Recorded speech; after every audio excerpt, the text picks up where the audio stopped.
Hello, and welcome to Global Data Themes Instant Insights. At Global Data, we define a theme as something that keeps a CEO awake at night, as businesses that invest in important themes will succeed, and those that don't will fail.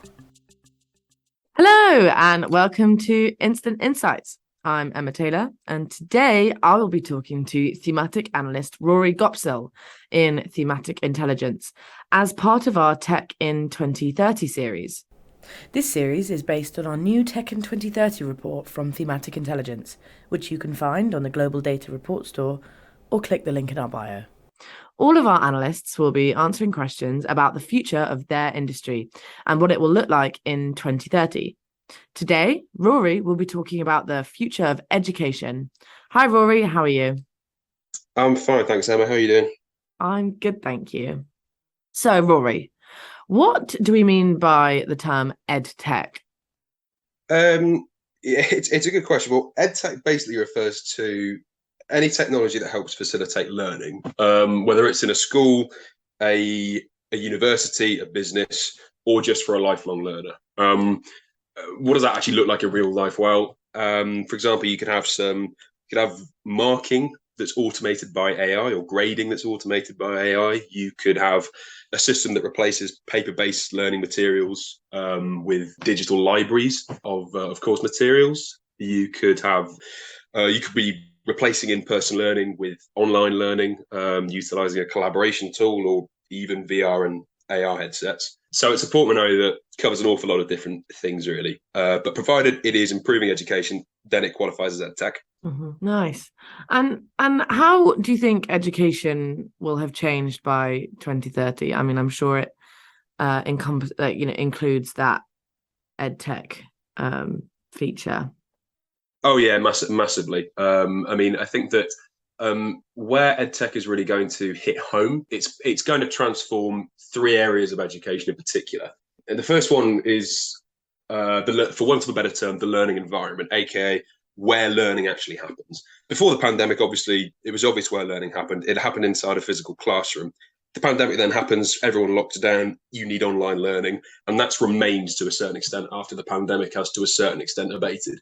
In 2030, that move from the physical to the virtual classroom is going to continue to the point where hybrid learning is going to be the norm. And it's going to be underpinned by improvements to connectivity with 5G and 6G networks and cloud-enabled collaboration with, digital libraries of learning materials. So that's the first area. The second one is lessons and apparatus.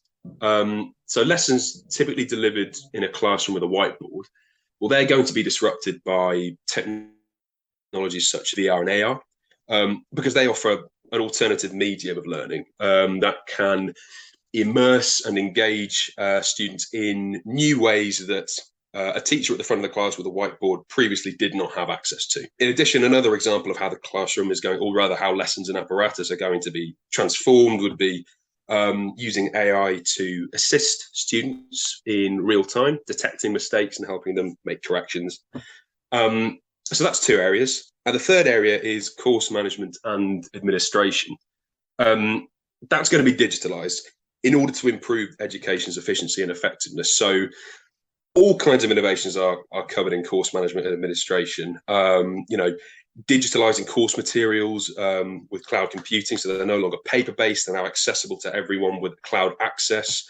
They can be customized, people can collaborate on them, students and teachers can communicate in real time. It makes the whole process a lot more efficient. Another example of EdTech impacting this area would be personalized learning using AI that can basically analyze a student's strengths and weaknesses and tailor or rather optimize learning to those variables.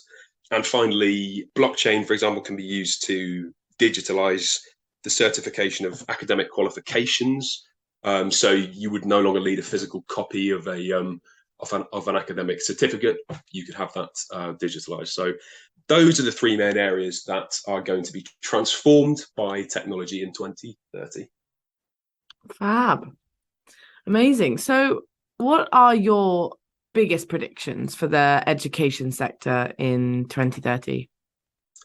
There are two predictions that spring to mind here. I think the first one would be the fact that in 2030, the APAC region is going to be the largest EdTech market globally, because 4.9 billion people are going to live there. 2/3 of the world's middle class are going to live there. Over half of the world's GDP is going to be housed there.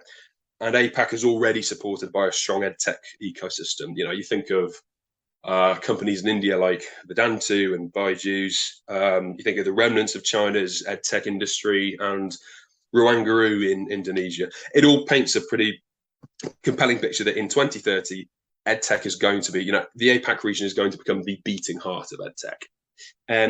Second prediction is going to be that that education will be delivered via the metaverse in 2030.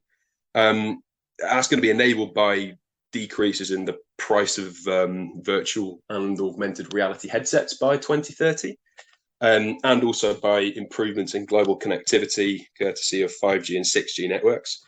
There's also going to be a demand for metaverse education, right? I mean, it marries the best of online and in-person learning. You get the flexibility of online learning, but you also retain that sort of immersive quality of being in the classroom, because it's going to be recreated in either virtual or augmented reality. Definitely, yeah. Something that was a necessity almost, but is now also has many, many benefits. Well, thank you, Rory, for those instant insights. Thanks for listening. And from us in Thematic Intelligence, see you next time.